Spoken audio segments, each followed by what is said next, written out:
Perkenalkan, nama saya Adika Simbolon, NPM 1940 10 10 24, Prodi Aquaculture A2 dari Universitas Borneo Tarakan, Fakultas Perikanan dan Ilmu Kelautan. Nama saya Mira Markus, MPN 1940 10 10 25, Prodi Aquaculture A2. Assalamualaikum warahmatullahi wabarakatuh. Perkenalkan, nama saya Selvira Maulida, NPM 1940 10 10 30, Prodi Aquaculture, Universitas Borneo Tarakan. Assalamualaikum warahmatullahi wabarakatuh. Perkenalkan, nama saya Octaviana, NPM 1940 10 10 31, Prodi Aquaculture, Universitas Borneo Tarakan. Di sini saya akan membahas pengertian atau definisi geologi laut. Geologi laut atau biasa disebut juga geologi marina merupakan salah satu cabang ilmu geologi untuk mengetahui komposisinya, struktur dan proses. Ternyata seluruh permukaan dasar lautan di bumi telah ditutupi oleh beberapa partikel sedimen yang mengendap selama jutaan tahun lalu. Partikel-partikel tersebut telah mengendap secara perlahan. Nah, itu sebabnya ketebalan lapisan sedimen di lautan memiliki variasi kedalaman yang berbeda-beda, seperti halnya di lautan Pasifik yang memiliki kedalaman sekitar 600 meter, sedangkan laut Atlantik memiliki kedalaman 500 meter hingga 1000 meter, sedangkan laut Antartika memiliki kedalaman 4000 meter, dan Puerto Rico Trench memiliki kedalaman hingga 9.000 meter. Geologi kelautan juga mencangkup penelitian geofisika, geokimia, sedimentologi, dan planetologi di dasar samudra dan daerah pesisir. Geologi kelautan berkaitan erat dengan oceanografi fisik dan tektonik lempeng. Penelitian geologi kelautan menjadi sangat penting untuk memberikan bukti mengenai pemekaran lantai samudra dan tektonik lempeng pada tahun-tahun setelah Perang Kedua. Dasar samudra secara esensial merupakan daerah terakhir yang belum dieksplorasi dan dipetakan secara detail dengan ukuran tujuan militer atau kapal selam dan tujuan ekonomi atau penambangan logam dan minyak bumi sebagai alasan penelitian. Bagian samudra memiliki ciri-ciri seperti: yang pertama, samudra dipisahkan dari benua oleh adanya rangkaian kepulauan atau punggungan bawah muka air. Kedua, salinitas rata-rata 3,5%. Yang ketiga, merupakan salah satu kesatuan arus laut dengan arus laut tertutup. Yang keempat, rata-rata kedalaman 3.800 meter. Contohnya, Samudra Pasifik, Samudra Atlantik, Samudra Hindia, dan Samudra Antartika.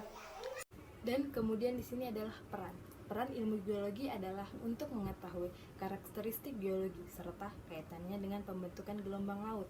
Maka analisis potensi dan pembangunan infrastruktur di suatu wilayah bisa diketahui kelayakannya. Contoh dari pembangunan infrastruktur di bawah laut maupun di pelayaran seperti pembangunan dermaga, anjungan pemboran minyak, kabel bawah laut, dan jembatan antara dua pulau. Baiklah, jadi saya akan menjelaskan tentang materi saya, yaitu pembagian ilmu geologi laut. Geologi laut mencangkup 3 penelitian. Yang pertama, geofisika, geokimia, sedimentari, dan yang terakhir, paleontologi. Apa saja pengertian dari itu semua? Berikut penjelasannya. Yang pertama yaitu geofisika.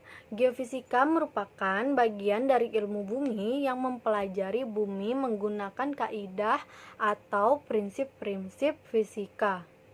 Dari pengukuran ini dapat ditafsirkan bagaimana sifat-sifat dan kondisi di bawah permukaan bumi itu, baik secara vertikal maupun secara horizontal. Yang kedua yaitu geokimia. Geokimia merupakan prinsip dan teknologi di bidang kimia untuk menganalisis dan menjelaskan mekanisme di balik sistem geologi seperti kerak bumi dan lautan yang berada di atasnya. Yang ketiga yaitu sedimentari. Sedimentari itu didefinisikan sebagai ilmu yang mempelajari batuan sedimen dan proses-proses yang membentuknya, yaitu klasifikasi, asal, mula, dan interpretasi endapan dan batuan sedimen. Dan yang keempat, yaitu yang terakhir, yaitu paleontologi. Paleontologi merupakan ilmu yang mempelajari kehidupan praaksara. Paleontologi itu mencangkup studi fosil untuk menentukan evolusi suatu organisme dan interaksinya dengan organisme lain dan lingkungannya. Pengamatan paleontologi telah didokumentasikan sejak abad ke-5 sebelum Masehi. Menyebabkan transformasinya, bentuk, susunan, ataupun struktur internal batuan ke dalam bentuk susunan atau susunan internal yang lain. Geologi struktur dapat diaplikasikan pada berikut. Yang pertama dalam vulkanik terbentuknya rangkaian gunung api di latar belakangi zona merah akibat struktur dan proses tektonik. Yang kedua, terakumulasinya migas bumi di bawah permukaan, salah satunya dikontrol oleh struktur antiklin maupun struktur besar.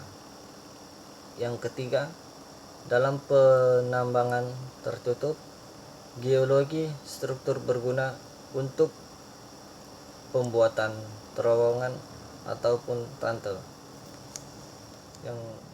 Yang keempat ialah perencanaan lahan untuk daerah pemukiman serta peninjauan struktur geologi terlebih dahulu, apakah daerah tersebut dilalui jalur sesar atau tidak. Yang kelima, keterdapatan logam mulia, emas dan perak salah satunya dijumpai dalam struktur kekar berupa batuan yang telah mengalami retakan atau celah. Sekian dari video ini. Kurang dan lebihnya mohon maaf. Apabila ada kesalahan kata yang disengaja maupun tidak disengaja. Apabila terdapat kesalahan atau ketidakjelasan kami dalam menyampaikan materi kami. Terima kasih telah menonton. Wabillahi taufiq wal hidayah. Wassalamualaikum warahmatullahi wabarakatuh.